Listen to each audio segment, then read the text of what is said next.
रमेश की नौकरी दासीगंज स्टेशन में लगी थी। ज्यादा पढ़ा लिखा नहीं था वो, इसलिए सफाई कर्मचारी का काम मिला था। दिन भर तो सब कुछ ठीक रहा, पर जैसे ही रात के 12:30 बजे सभी कर्मचारी एक ही दिशा की ओर भागने लगे। जो थोड़ा बहुत यात्री थे वो स्टेशन से भागकर बाहर चले गए।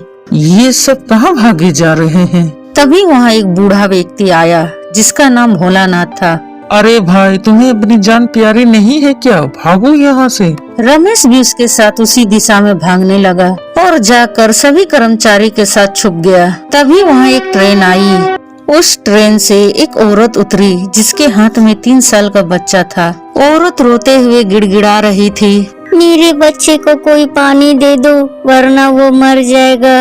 रमेश ये सब छुप कर देख रहा था। कोई मेरी मदद करो, कोई पानी दे दो। वो औरत चारों तरफ घूम घूम कर पानी मांग रही थी और वो बच्चा भी बहुत बुरी तरह से रोए जा रहा था। कोई पानी दे दो मेरे बच्चे को वरना वो मर जाएगा।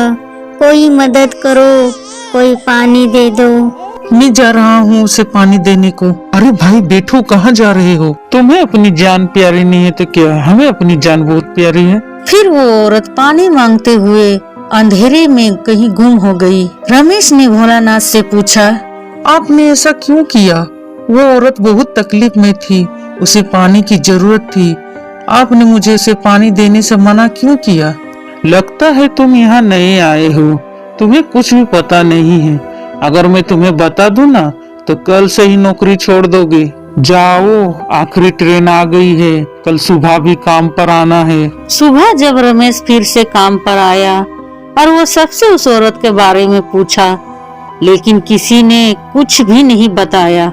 दिन बीते, फिर रात हुई। जैसे ही 12:30 बजे सभी कर्मचारी एक ही दिशा में भागने लगे और छुप गया। लेकिन रमेश दूसरी दिशा में भागा और उस कर्मचारियों से दूर जाकर छिप गया। आज तो मैं इस रहस्य से पर्दा उठा कर रहूंगा। तभी वो ट्रेन आई। फिर वही औरत अपने 3 साल के बच्चे के साथ उतरती है और बुरी तरह रोने लगी। कोई पानी दे दो मेरे बच्चे को, कोई मदद करो, पानी दे दो नहीं तो मेरा बच्चा मर जाएगा। उसी समय रमेश उस औरत के सामने आता है। क्या हुआ बहन? वो औरत सिर्फ रोए जा रही थी। कोई पानी दे दो मेरे बच्चे को, वो मर जाएगा। तुम यहीं पे रुको, मैं तुम्हारे लिए पानी लाता हूँ। रमेश जब तक पानी लाने गया वो औरत अंधेरे में कहीं गायब हो गई। फिर सारे कर्मचारी बाहर निकले। तुम सभी इतना क्यों डरते हो? मैंने इस रहस्य के बारे में जान लिया है। वो औरत बहुत दुखी थी और पागल भी लग रही थी, लेकिन कोई भी उसके बात को ध्यान नहीं देता है। फिर आखिरी ट्रेन आ गई और सब अपने अपने घर चले गए। फिर दूसरी रात 12:30 बजे सभी कर्मचारी जाकर छुप गए। रमेश दूसरी ओर जाकर छिपा। फिर वो ट्रेन आई, उसमें वो औरत अपने बच्चे के साथ उतरी।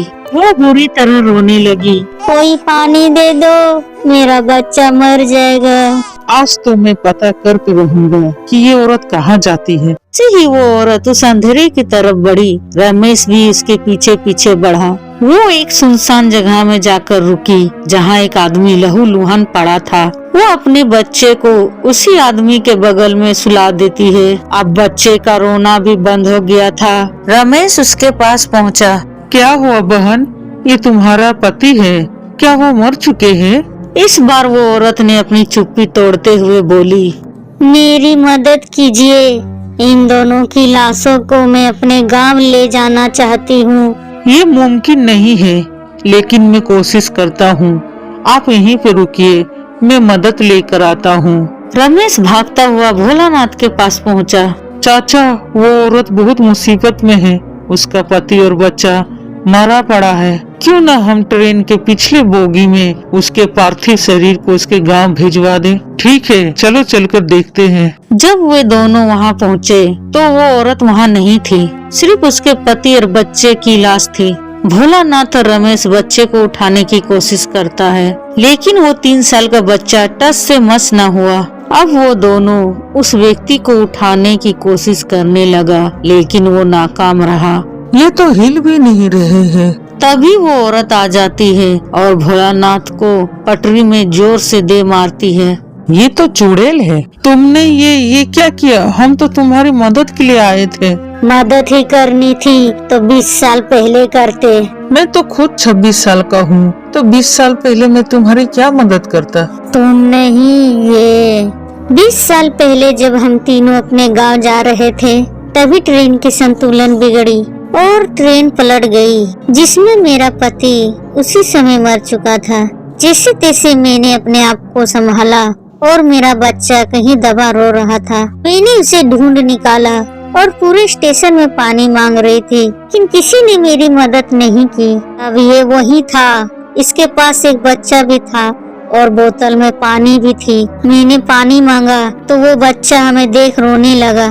तब ये व्यक्ति उस बच्चे को 2 घुट पानी पिलाता है और पूरी की पूरी बोतल फेंक देता है।